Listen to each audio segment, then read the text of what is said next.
মনোবীক্ষণ polyclinic, চিকিৎসার জগতে এক দশক। এখন এখানে সব বিষয়ে ডাক্তারবাবু একসাথে তলায়। ফোন করুন 7477999515 এই নম্বরে। শনিবার জামিনের 72 ঘন্টার মাথায় বড়োয়ার নিজের বাড়িতে পৌঁছলেন জীবন কৃষ্ণ সাহা। 2023-এর 17 এপ্রিল বড়োয়ার বাড়ি থেকে গ্রেপ্তার করা হয়েছিল তৃণমূল বিধায়ক জীবন কৃষ্ণ সাহাকে। প্রায় 13 মাস পর 2024-এর 14 মে বিধায়কের জামিন মঞ্জুর করে সুপ্রিম কোর্ট। জামিন মঞ্জুর হওয়ার একদিন পর 15 মে জেল থেকে বেরোনো বড়োয়ার তৃণমূল বিধায়ক জীবন কৃষ্ণ সাহা বুধবার সন্ধ্যায় কলকাতা প্রেসিডেন্সি জেল থেকে জামিনে মুক্তি পান। জেল থেকে বেরিয়েই জীবন কৃষ্ণ সাহার মুখে শোনা গিয়েছিল তৃণমূল কংগ্রেসের জয়ধ্বনি।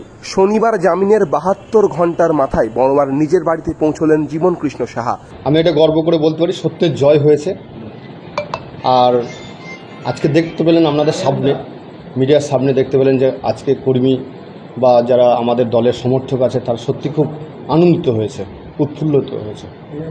আমিও তাদের সাথে সাথে আমিও খুব আনন্দ গর্ববোধ করছি। সত্যি কর্মী সমর্থকরা আছে, অনেক পার্টির কর্মকর্তারা আছেন, তারাও এসছেন আজকে এই আনন্দটা ভাগ করে নেওয়ার জন্য। দেখুন, অনারেবল সুপ্রিম কোর্ট যে রায় দিয়েছে সেই রায় মাথা পেতে নিয়েছি। আগামী দিন যে রায় দেবে এবং যে বিচার হবে, যে রায় হবে কোর্টের, সেই রায় আমি মাথা পেতে নেব। আমাদের অনারেবল সুপ্রিম কোর্ট এবং আমাদের রাজ্যের যে সিবিআই কোর্ট আছে যেরকম নির্দেশ দিয়েছেন সেই নির্দেশ মোতাবেক আমি মেনে চলব। আমাদের দল যেভাবে গোটা রাজ্যে একদম সংখ্যাবদ্ধভাবে, সেই জন্য কোনো অসুবিধা হয়নি।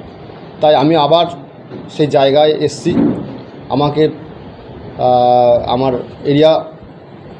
এলাকায় ঘুরতে হবে, মানুষের যে চাওয়া পাওয়া বিষয়গুলো নিয়ে আমাকে লিপিবদ্ধ করতে হবে। আবার আমি আমার নেত্রীর কাছে সমস্ত উন্নয়ন নিয়ে আমি তুলে ধরব, এটাই আমার কাজ।